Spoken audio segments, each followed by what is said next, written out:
जनपद मुजफ्फरनगर में पुलिस ने हनी ट्रैप के एक मामले का खुलासा करते हुए महिला सुहाना और सना 3 अन्य आरोपियों को गिरफ्तार किया है।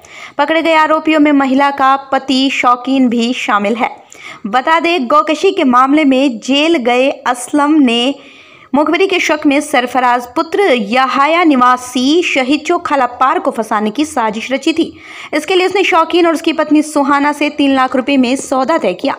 असलम ने एडवांस के तौर पर 50,000 रुपए दंपति को दिए थे। सिविल लाइन थाना इलाके के सरवट फाटक के पास रहने वाले शौकीन सुहाना मूल रूप से तितावी थाना इलाके के बघरा गांव के निवासी हैं।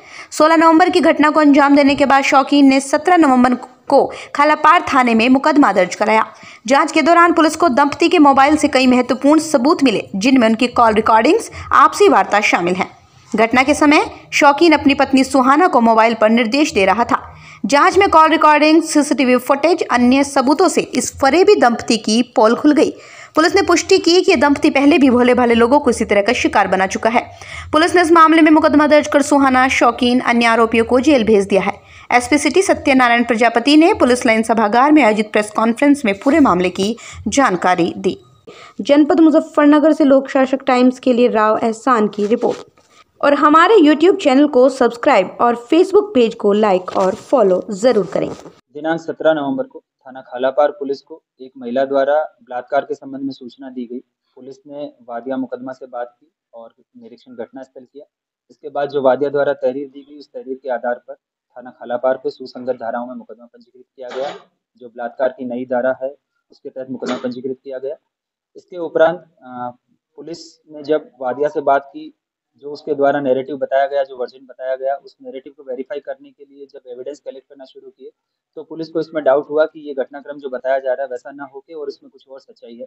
पुलिस ने इसमें गहनता से जानकारी करते हुए जब सारे एविडेंस कलेक्ट किए, तो ये कहानी निकल के सामने आई कि एक खलापार निवासी असलम है, जो थाना नई मंडी से गोकशी के मामले में वांछित चल रहा है। इसने शौकीन और उसकी पत्नी के साथ मिलकर ये साजिश रची कि एक सरफराज नाम का व्यक्ति है, जिसको असलम को लगा कि उसके द्वारा उसकी मुखबिरी की गई है और इस मुकदमे में उसका नाम उसकी वजह से आया है। उसको फर्जी मुकदमे में, बलात्कार के मुकदमे में फंसाकर जेल भेजने की नीयत से ये पूरा घटनाक्रम प्लान किया गया। इस बात के एविडेंस जो वादिया मुकदमा है और उसके पति के फ़ोन की जो आपस में कॉल रिकॉर्डिंग्स है, उससे इस बात की पुष्टि हुई। पुलिस ने इनको साइंटिफिक तरीके से अपने कब्जे में लेते हुए विवेचना के तौर पर इसको एज ए एविडेंस कंक्लूड किया है। इसके बाद इस मुकदमे में किसी भी व्यक्ति को बलात्कार के फर्जी मुकदमे में फंसाकर जेल भेजने की नीयत से लिखाए गए मुकदमे की धाराओं को तरमीम किया करते हुए इन तीनों अभियुक्तों को गिरफ्तार किया गया है। जब इनसे पूछताछ की गई तो उन्होंने इस बात को कबूला है कि ये जो शौकीन और इसकी पत्नी है, ये इसी तरीके के पहले भी कई लोगों को इस तरह के मामले में फंसा चुके हैं, जब फर्जी बलात्कार की घटना बताकर और जेल भिजवाने का काम इन लोगों द्वारा किया गया है। ये अभियुक्त गण जो हैं, इन पे भी अलग अलग तरीके के मुकदमे हैं। इसमें शौकीन जो है, उस पे चोरी और नकबजनी के कई मुकदमे हैं, जिसके संबंध में ये पहले भी जेल गया है। शौकीन पे अभी तक टोटल कुल 7 मुकदमे प्रकाश में आए, जिसमें एक 302 का मुकदमा भी है।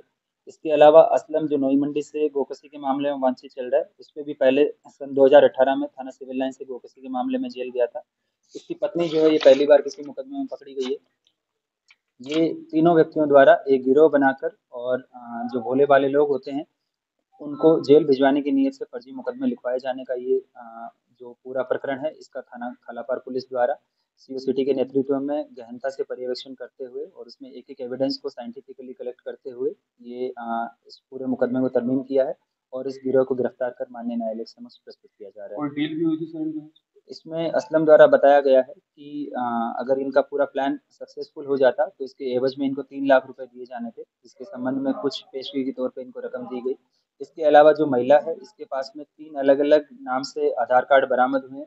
ये इसके द्वारा बताया गया कि जब इसको किसी व्यक्ति को फँसाना होता है, तो ये अपनी सही पहचान ना बताकर अपना आधार कार्ड दिखाती है, जो इसने फर्जी तरीके से बनवा रखे हैं। उसके संबंध में भी सुसंगत धाराएँ तरमीम की गई है।